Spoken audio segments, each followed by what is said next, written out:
بسم اللہ الرحمن الرحیم۔ روشنی کے سفر کے مسافروں، السلام علیکم۔ جب یزیدی فوج کے لوگ امام حسین علیہ السلام کے سر مبارک کو شام کی طرف لے جا رہے تھے، انہوں نے ایک مقام پر پڑاؤ ڈالا جو کہ عیسائیوں کا عبادت خانہ تھا۔ اس عبادت خانے میں ایک راب بھی تھا اور اپنے معمول کے مطابق ان ظالموں نے امام حسین علیہ السلام کے سر مبارک کو نیزے پہ لٹکا رکھا تھا۔ پھر انہوں نے اس نیزے کو عیسائیوں کی عبادت خانے کے ساتھ لگا دیا۔ رات کو عیسائیوں کی عبادت خانے میں رہنے والے راب نے دیکھا کہ امام حسین علیہ السلام کے سر مبارک سے آسمانوں کی جانب عظیم الشان نور بلند ہو رہا ہے۔ اس عیسائی راب نے فوراً ان ظالموں کے پاس جا کر پوچھا کہ تم کون ہو اور یہ سر انور کس ہستی کا ہے؟ ان ظالموں نے کہا کہ ہم اہل شام ہیں اور یہ سر ہمارے نبی کے نواسے امام حسین علیہ السلام کا ہے۔ اس راب نے کہا کہ تم کتنے بدبخت ہو، اپنے نبی کے نواسے کو شہید کر دیا ہے۔ خدا کی قسم، اگر عیسیٰ علیہ السلام کی نسل میں سے کوئی شخص ہمارے دور میں ہوتا تو دنیا دیکھتی کہ ہم اپنے نبی کی اولاد کا کس طرح احترام کرتے ہیں۔ پھر اس راب نے کہا کہ اے لوگو، مجھے 10,000 دینار میرے آباء و اجداد سے وراثت میں ملے ہیں، یہ 10,000 دینار لے لو اور امام حسین علیہ السلام کے سر مبارک کو آج رات کے لیے مجھے دے دو۔ بس عیسائی راب نے دیناروں کی تھیلی انہیں دے دی اور انہوں نے 10,000 دینار گن کر رکھ لیے اور پھر امام حسین علیہ السلام کا سر مبارک اس عیسائی راب کے حوالے کر دیا۔ راب نے نہایت تعظیم و احترام سے امام حسین علیہ السلام کے سر مبارک کو غسل دیا اور اپنی گود میں رکھ کر رات بھر روتا رہا۔ جب صبح کا وقت قریب ہوا تو عیسائی راب نے سر مبارک سے کہا کہ میں گواہی دیتا ہوں کہ اللہ کے سوا کوئی معبود نہیں اور آپ کے نانا محمد اللہ کے رسول ہیں۔ یہ کہہ کر وہ مسلمان ہو گیا اور ان لوگوں کو سر مبارک واپس کر دیا۔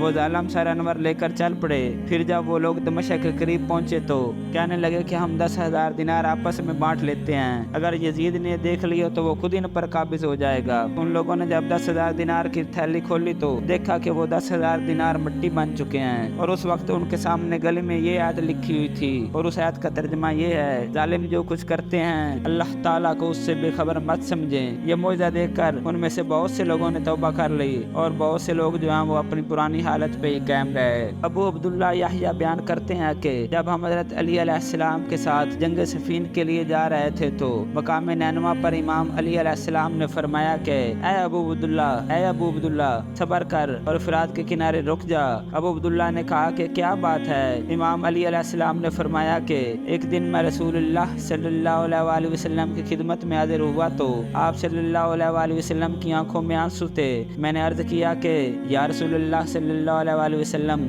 آپ کیوں رو رہے ہیں؟ آپ صلی اللہ علیہ وآلہ وسلم نے فرمایا حضرت جبریل علیہ السلام ابھی بھی میرے پاس سے اٹھ کر گئے ہیں اور مجھ سے کہا ہے کہ حسین علیہ السلام کو فرات کے کنارے شہید کر دیا جائے گا اور جبرائیل علیہ السلام نے مجھے اس جگہ کی مٹی لا کر دی ہے۔ یہ بات سن کر میں بھی اپنے آنسوؤں پر قابو نہ رکھ سکا۔ اس کے بعد امام علی علیہ السلام نے ایک درخت کے پاس نماز ادا فرمائی۔ پھر آپ علیہ السلام نے ایک جگہ اشارہ کر کے بتایا کہ یہاں حسین علیہ السلام کو شہید کیا جائے گا اور کربلا کے شہداء بغیر حساب کے جنت جائیں گے۔ پھر لوگوں نے آپ علیہ السلام کی بتائی ہوئی جگہ پر نشان لگا دیے۔ پھر 61 ہجری 10 محرم الحرام کو امام حسین علیہ السلام بالکل اسی جگہ شہید ہوئے جس جگہ امام علی علیہ السلام نے بتایا تھا اور لوگوں نے نشان لگایا تھا۔ ابن عباس سے روایت ہے کہ انہوں نے خواب میں رسول اکرم صلی اللہ علیہ وآلہ وسلم کو دیکھا کہ آپ صلی اللہ علیہ وآلہ وسلم غبار آلود تھے اور دوپہر کا وقت تھا۔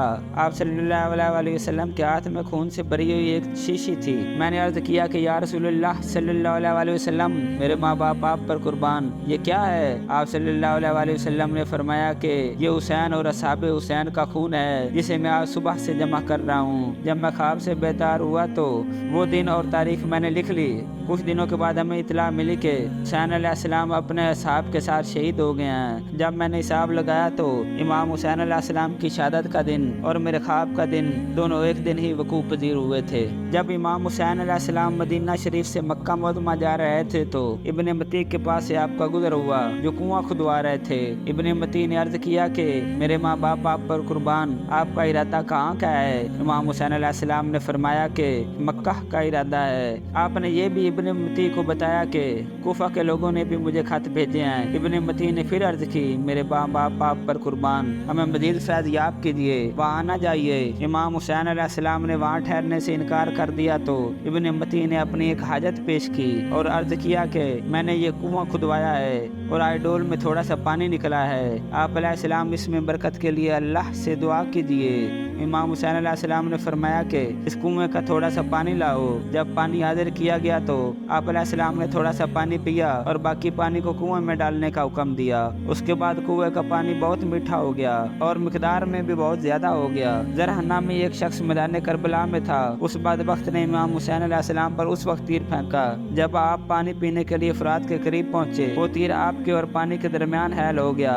امام حسین علیہ السلام نے بد دعا کی کہ اے میرے مولا، اس کو پیاسا کر دے۔ پھر اس شخص کے پیٹ میں گرمی ہو گئی اور پیٹھ میں سردی ہونے لگی، جس کے سبب وہ چیخنے اور چلانے لگا، جبکہ پیٹ کی گرمی سے رات کے لیے اس کے سامنے برف رکھی جاتی اور سامنے سے ہوا دی جاتی اور پیٹھ کی سردی کے باعث اس کے پیچھے انگیٹھی رکھی جاتی۔ وہ بار بار کہتا کہ مجھے پانی پلاؤ، پیاس نے مجھے ہلاک کر دیا ہے، تو اس کے پاس پانی، ستو اور دودھ ملا شہد رکھا جاتا اور وہ مشروبات اتنی زیادہ مقدار میں ہوتے کہ 5 آدمیوں کی بھی پیاس بجھا دیتے، لیکن وہ سب کچھ اکیلے پی جاتا اور پھر بھی اس کی پیاس نہ بجھتی۔ بالآخر مشروبات پی پی کر اس کا پیٹ پھٹ گیا اور وہ جہنم واصل ہو گیا۔ میدان کربلا میں یزیدی فوج میں سے ایک شخص نے امام حسین علیہ السلام سے کہا کہ آپ دوزخ پہ خوش ہو جائیے، معاذ اللہ۔ امام حسین علیہ السلام نے فرمایا کہ ایسا نہ کہے، بلکہ مہربان رب اور رسول اللہ صلی اللہ علیہ وسلم سے ملنے کی خوشخبری دے، ساری کائنات جن کی اطاعت کرتی ہے۔ پھر امام حسین علیہ السلام نے پوچھا کہ تمہارا نام کیا ہے؟ اس نے کہا کہ میں ابن حبیزہ ہوں۔ امام حسین علیہ السلام نے کہا کہ اے اللہ، ابن حبیزہ کو کھینچ کر آگ میں ڈال دے۔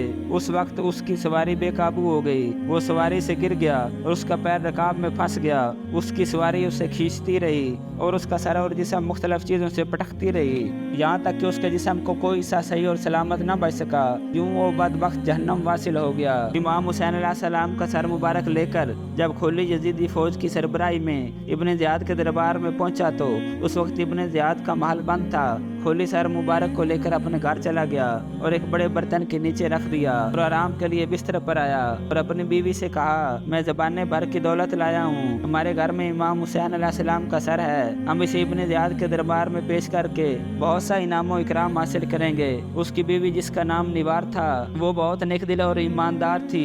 اس کی بیوی نے کہا کہ تمہارے لیے جہنم کا گڑھا ہے، تو رسول اللہ صلی اللہ علیہ وسلم کے نواسے کا سر لایا ہے، وہ بھی دنیاوی مال و متاع کے لالچ میں، اب تم اور میں کبھی ایک گھر میں اکٹھے نہیں رہ سکتے۔ یہ کہہ کر وہ اٹھی اور چل پڑی۔ اس وقت کھولی کی بیوی نے ایک منظر دیکھا کہ امام حسین علیہ السلام کے سر مبارک سے آسمان کی جانب ایک نور کا ستون ہے، اور مزید یہ دیکھا کہ سفید پرندے آسمان سے امام حسین علیہ السلام کی سر کی طرف قطاروں میں آ رہے ہیں۔ امام حسین علیہ السلام کے مزار مبارک کو بھی کچھ ظالموں نے نہ بخشا اور اس پر پانی بہا دیا تاکہ مزار کے نشان باقی نہ رہیں۔ ویلا بنو اسد کے ایک دیہاتی آپ کے مزار پر آئے تو دیکھا کہ قبر مبارک کے آثار نہیں ہیں۔ پھر وہ وہاں مٹی کو سونگھنے لگا۔ ایک جگہ کی مٹی سے اسے بہت زیادہ خوشبو آئی، جس سے اسے پتہ چل گیا کہ امام حسین علیہ السلام کا جسم مبارک اس جگہ پر ہی دفن ہے جہاں سے بہت زیادہ خوشبو آ رہی ہے۔ پھر اس نے عربی میں ایک شعر کہا کہ دشمنوں نے لوگوں سے آپ کے مزار کو چھپانا چاہا تو آپ کی قبر مبارک کی خوشبودار مٹی نے بتا دیا کہ مزار یہاں ہے۔ جب امام حسین علیہ السلام کی شہادت واقع ہوئی تو اس وقت ابن زیاد اپنے محل میں داخل ہو رہا تھا، اس کے پیچھے اس کا دربان بھی داخل ہو رہا تھا کہ اچانک ابن زیاد کے چہرے پر آگ بھڑک اٹھی۔ اس نے اپنی آستین کو آگ سے بجھانے کے لیے چہرے پر پھیرا۔ پھر اس نے اپنے دربان سے کہا کہ تم نے کچھ دیکھا ہے؟ دربان نے کہا ہاں جی۔ پھر ابن زیاد نے اسے سختی سے منع کر دیا کہ یہ واقعہ آگے کسی سے بیان نہ کرنا۔